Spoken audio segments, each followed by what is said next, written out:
Morning students, hopefully आप सभी अच्छे होंगे। आज हम साइंस का एक बहुत ही इम्पोर्टेंट लेसन करेंगे जो बेसिकली होगा लेसन 11 ह्यूमन आई।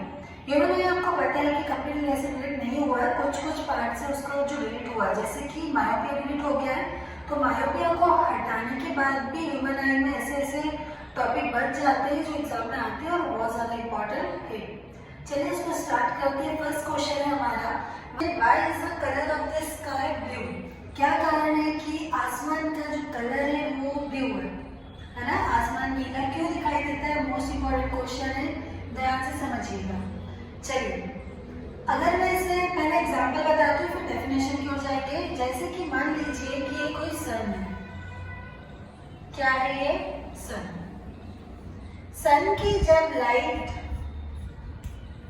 कह सकते हैं हम, जब सन की लाइट रेज किसी प्रिज्म से होकर गुजरती है, ये मान लीजिए कोई प्रिज्म है, ये कोई व्हाइट लाइट है, जब ये प्रिज्म से होकर गुजरती है तो आप जानते हो कि डिफ्लेक्ट हो जाती है कितने कलर्स में?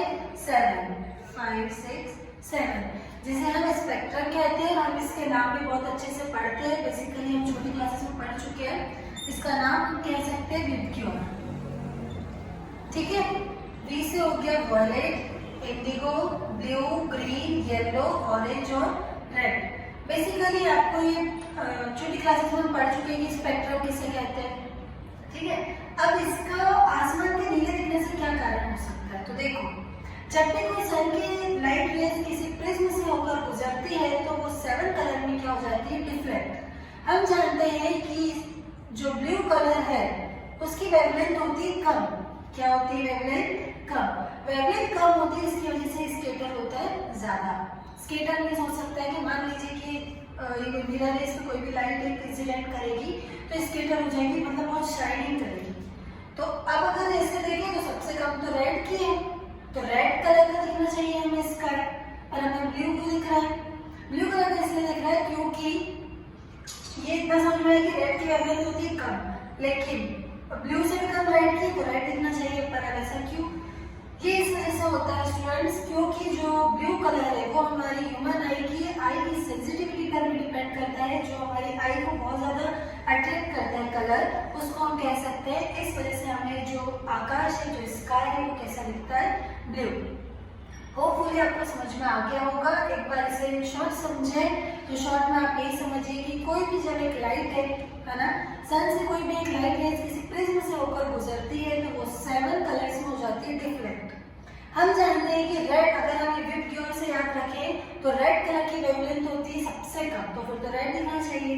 बट यही तो प्रॉब्लम है कि ह्यूमन आई, जैसे डॉक्टर भी बोलते हैं कि ब्लू, सुबह सुबह उठकर जिनकी आई से थोड़ी सी प्रॉब्लम रहती है तो ब्लू कलर देखे, है ना? क्योंकि हमारी जो ह्यूमन आई है, जो मानव की जो आंखें है, वो ब्लू कलर को बहुत जल्दी कर लेती है। क्या सेंसिटिविटी होती है? तो ब्लू कलर को बहुत ज्यादा कर लेती है कैच। इस वजह से जो ये यहाँ तक जा ही नहीं पाते, ब्लू कलर पहले ही हमारी आईज को कर लेता है अट्रैक्ट। इस वजह से हमें आकाश कैसा दिखता है? ब्लू। चलिए अब हम इसे साइंस की लैंग्वेज में वर्ड टू वर्ड समझें तो द स्कैटरिंग बोल सकते हैं, डिफ्लेक्ट बोल सकते हैं, बात एक ही होगी। तो the scattering and deflect of blue component of white sunlight. White sunlight का स्कैटर हो जाना कौन सा कंपोनेंट है भाई? ब्लू कंपोनेंट है। By air molecules present in the atmosphere. जो एयर मॉलिक्यूल्स जो प्रेजेंट रहते हैं एटमॉस्फेयर में, उसी का वजह से जो हमारा कलर है स्काई का, वो हमें कैसा दिखता है? ब्लू। होपफुली आपको समझ में आ गया होगा। अब इसका एक क्वेश्चन ये भी बन सकता है कि जो एस्ट्रोनॉट है उन्हें स्काई का कलर ब्लू ना दिखते हुए ब्लैक क्यों दिखता है? क्वेश्चन समझ में आया? अगर हमें स्काई नीचे से ऊपर देखते तो हमें कैसा दिखता है? ब्लू। एस्ट्रोनॉट जब स्पेस में रहते हैं तो उन्हें ब्लैक क्यों दिखता है, ब्लू क्यों नहीं दिखता? तो इसके पीछे बस एक रीजन है, क्योंकि आप जानते हो कि जहां पर स्पेस है ना, स्पेस में एटमॉस्फेयर ही नहीं है। एटमॉस्फेयर नहीं है तो एटमॉस्फेयर पार्टिकल्स भी नहीं होंगे। अरे भाई यार, क्लास में बच्चे नहीं है तो टीचर पढ़ाएंगे किसे? तो बिल्कुल वही सिचुएशन यहाँ पर हो गई कि स्पेस है, स्पेस में एटमॉस्फेयर ही नहीं है। एटमॉस्फेयर नहीं है तो एटमॉस्फेयर पार्टिकल्स भी नहीं है। जब एटमॉस्फेयर पार्टिकल्स ही नहीं है तो जब सन की लाइट जब इंसिडेंट होगी, जब सन की लाइट आएगी तो वो स्केटर कहाँ करेगी? टकराएगी किससे? कुछ है ही नहीं टकराने के लिए। यही एक कारण है जिसकी वजह से जो एस्ट्रोनॉट है उन्हें स्काई का कलर कैसा दिखता है? Black as compare to blue. Hopefully समझ में आ गया होगा। बस इतना सा अगर आप लिख देते हो, क्योंकि इसके 2 क्वेश्चन बन जाएंगे। एक क्वेश्चन यही बन जाएगा कि आकाश का जो कलर है वो ब्लू क्यों होता है, why is the colour of sky is blue. एक क्वेश्चन ये बन जाएगा कि व्हाई, क्यों एस्ट्रोनॉट को जो अंतरिक्ष यात्री है उसमें उन्हें ब्लैक कलर दिखता है, ब्लू नहीं दिखता है। ठीक, अब देखते हैं नेक्स्ट क्वेश्चन। नेक्स्ट क्वेश्चन है why do we see a rainbow in the sky after rainfall. बारिश होने के बाद हमें स्काई में रेनबो क्यों दिखाई देता है। Why do we see a rainbow in the sky after rainfall. आप इससे सबसे पहले एक एग्जांपल समझिए, फिर आप इसे भूलेंगे नहीं। क्वेश्चन समझ में आ गया। बारिश होने के बाद रेनबो क्यों दिखाई देता है। मान लीजिए ये हो रही है बारिश, क्या हो रही है, बारिश। ठीक है, बारिश होने के बाद क्या होता है, कुछ ड्रॉपलेट्स जो रहते हैं वाटर मॉलिक्यूल्स के क्या हो जाते हैं, एटमॉस्फेयर में रह जाते हैं। ठीक है, ड्रॉपलेट्स वर्ड लिखना बहुत ज्यादा जरूरी होगा, जो मैंने यहाँ पर लिखा भी है, ड्रॉपलेट्स ऑफ वाटर। ठीक है, जब रेन होती है, जब बारिश होती है, इसके बाद वाटर के कुछ ड्रॉपलेट्स रहते हैं, वो रह जाते हैं, कहाँ पर रहेंगे, एटमॉस्फेयर में। अब जब सन की लाइट इन ड्रॉपलेट्स पर पड़ेगी तो ये क्या हो जाएगी, स्केटर करेगी। क्या करेगी, स्केटर। सन की एक लाइट होती है वाइट लाइट, जब वो ड्रॉपलेट्स पर स्केटर करेगी, आएगी तो वो स्केटर करेगी। तो स्केटर करने के बाद 7 कलर में क्या हो जाएगी, डिफ्लेक्ट हो जाएगी। इसी वजह से हमें क्या दिखता है, रेनबो आफ्टर रेनफॉल। होपफुली आपको समझ में आ गया होगा। अब क्या लिखा है मैंने, मैं वो समझाती हूँ। देखो, after rainfall there are some tiny, tiny मतलब हो गया छोटे। ठीक है, ये तो मन से लिख लोगे कि बारिश होने के बाद सम टीनी ड्रॉपलेट्स ऑफ वाटर, कुछ पानी के droplets remains in atmosphere, atmosphere में रह जाते हैं। When light falls on water molecules then, अब जब ये लाइट फॉल्स हुई कहाँ पर, वाटर मॉलिक्यूल्स पर, this droplets act as a prism, ये ड्रॉपलेट्स एक्ट करते हैं प्रिज्म की तरह। मैंने आपको बताया था ना prism. And dispersion of will take place. अब यहाँ पर होने लगता है डिस्पर्जन, डिस्पर्जन वही स्पेक्ट्रम कि जब एक लाइट आती है तब वो स्केटर हो जाती है 7 कलर में। उस प्रोसेस को हम कहते थे स्पेक्ट्रम, और उस पूरी जो प्रोसेस थी, होल प्रोसेस, उसको हम कहते थे डिस्पर्जन ऑफ लाइट। इतना वो समझने की बिल्कुल जरूरत नहीं है। इन शॉर्ट बात करूँ तो यही समझो कि रेनबो क्यों दिखाई देता है। तो रेनबो इससे ऐसे दिखाई देता है कि जब बारिश हो जाती है, उसके बाद कुछ वाटर मॉलिक्यूल्स रहते हैं, छोटे छोटे जो ड्रॉपलेट्स रहते हैं, वो रह जाते हैं एटमॉस्फेयर में। जब सन की लाइट उन ड्रॉपलेट्स पर पड़ती है तब क्या होता है, वो स्केटर हो जाते हैं, या फिर डिफ्लेक्ट बोल सकते हो। 7 कलर में, एक लाइट का 7 कलर में डिफ्लेक्ट हो जाना आफ्टर रेनफॉल, इसी वजह से हमें लिखता है रेनबो।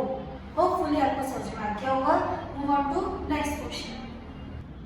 चलिए, most timely question next, why do star twinkle, तारे टिमटिमाते क्यों है। सभी बच्चों ने इसका अलग अलग आंसर दिया था, और भी जैसे हम स्टार तो डेली देखते ही हैं, टिमटिमाते को भी देखते हैं, है ना। उसको पढ़ने से पहले हम सिर्फ इसको थोड़ा सा एग्जाम्पल से समझेंगे, क्योंकि इंडक्टिव मेथड भी ये कहती है कि जितना हम उस एग्जाम्पल से डेफिनेशन की तरफ जाएंगे उतना ही आपको समझ में जल्दी आएगा और अच्छे से आएगा। तो देखो, ये क्या है, अर्थ। क्वेश्चन समझ में आया, व्हाई डू स्टार ट्विंकल, ये क्या है, अर्थ। स्टार की जब लाइट एटमॉस्फेयर से अर्थ की ओर जब जाती है तब वो क्या हो जाती है, बेंड हो जाती है। क्या हो जाती है, बेंड। आपने पढ़ा होगा रिफ्लेक्शन ऑफ लाइट में कि जब भी कोई लाइट रेस किसी प्लेन पॉली सरफेस पर टकराती है तो वो अपने मार्ग से डेविएट्स हो जाती है, विचलित हो जाती है, पढ़ा था। उसी तरीके से इसमें भी है कि जब भी कोई स्टार की लाइट रेस जब इंसिडेंट होती है एटमॉस्फेयर पे, और जब अर्थ से जाती है अर्थ की ओर, तब वो बेंड हो जाती है। अब बेंड होना क्या इसी वजह से स्टार टिमटिमाते दिखते हैं, नहीं। इसका रीजन ये है कि एटमॉस्फेयर की जो ऑप्टिकल डेंसिटी है, ऑप्टिकल डेंसिटी मीन्स हो गया कि कार्बन डाइऑक्साइड, नाइट्रोजन, जितनी भी यहाँ पर गैसेस प्रोवाइड होती है, जितनी भी गैसेस यहाँ पर होती है, वो कंटिन्यूअसली क्या होती रहती है, चेंज होती रहती है, कभी यहाँ कभी यहाँ कभी यहाँ, जिस वजह से जो स्टार की लाइट रेस इन पर पड़ती है एटमॉस्फेयर में, तब हमारी जो आंखों तक जो पहुंचती, तो हमें बहुत ज्यादा लाइट फ्लक्चुएट करती है, लाइट हमें बहुत ज्यादा दिखती है। तो यही कारण है, इसी वजह से हमें लगता है कि तारे क्या कर रहे हैं, ट्विंकलिंग कर रहे हैं। क्या कर रहे हैं, ट्विंकलिंग कर रहे हैं, टिमटिमा रहे हैं। होपफुली आपको समझ में आ गया होगा। अब इसे हम डेफिनेशन से समझें तो star twinkle due to atmospheric reflection of the light from the star. बस आपको एक वर्ड याद रखना पड़ेगा, कौन सा word? Due to atmospheric reflection. क्योंकि जब भी स्टार की जो लाइट आती है तब वो क्या होती है? एटमॉस्फेयर लाइट वो बेंड होगी। एटमॉस्फेरिक रिफ्लेक्शन की वजह से ये बेंड होना, यही एक कारण है कि हम जब देखते हैं तो हमारी आंखों में ऐसा लगता है कि बहुत ज्यादा लाइट आ रही है ना। और वो लाइट इस वजह से आती है क्योंकि एटमॉस्फेरिक जो आपका ऑप्टिकल डेंसिटी है एटमॉस्फेयर की, वो कंटिन्यूअस क्या होती रहती है? चेंज होती रहती है। होपफुली आपको समझ में आ गया होगा। अब अगर बात करें कि प्लैनेट, क्या प्लैनेट भी ट्विंकल करते हैं? जी हाँ, प्लैनेट भी ट्विंकल करते हैं, लेकिन वो हमें कभी दिखते नहीं ट्विंकलिंग करते हुए। ऐसा क्यों? ऐसा इसलिए, अच्छा एक और बात समझ लो कि जो एस्ट्रोनॉट है स्पेस में उन्हें तारे टिमटिमाते हुए नहीं दिखते। क्यों नहीं दिखते? अब तारे तो सबके लिए एक जैसे ही होते हैं, ऐसा थोड़ी कि स्पेस में उनके लिए स्टार का शेप ही हो जाएगा, लेकिन उन्हें नहीं दिखते ये ट्विंकलिंग करते हुए। इसके पीछे क्या रीजन है? इसके पीछे रीजन बेसिकली ये बेटा कि एटमॉस्फेयर नहीं है। स्पेस में जब एटमॉस्फेयर ही नहीं है तो जो स्टार की जो लाइट आएगी वो टकराएगी कहाँ से? वो रिफ्लेक्शन कैसे करेगी, है ना? एटमॉस्फेयर नहीं है, एटमॉस्फेयर पार्टिकल, चलो एटमॉस्फेयर नहीं है तो पार्टिकल तो हम जाएंगे ही, है ना?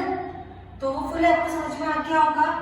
बहुत ही आईएमपी क्वेश्चन है, आप इसे अच्छे से समझ लीजिएगा। नॉट ओनली 10th क्लास, सभी क्लासेस के लिए इंपॉर्टेंट होगा कि जो स्टार ट्विंकलिंग क्यों करते हैं।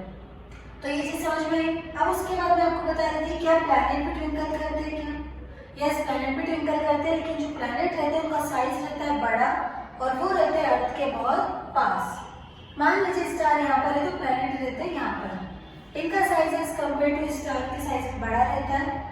इनको हम डिटेल में पढ़ेंगे नेक्स्ट वीडियो में। अभी तो क्योंकि क्वेश्चन यही था, फिर थोड़ा सा चेंज हो जाएगी ट्रैक, तो उसे चीज नहीं करेंगे। सिर्फ आप अभी ये क्वेश्चन समझ लीजिए कि व्हाई डू स्टार ट्विंकल, तारे टिमटिमाते क्यों? Due to atmospheric reflection of light from the star.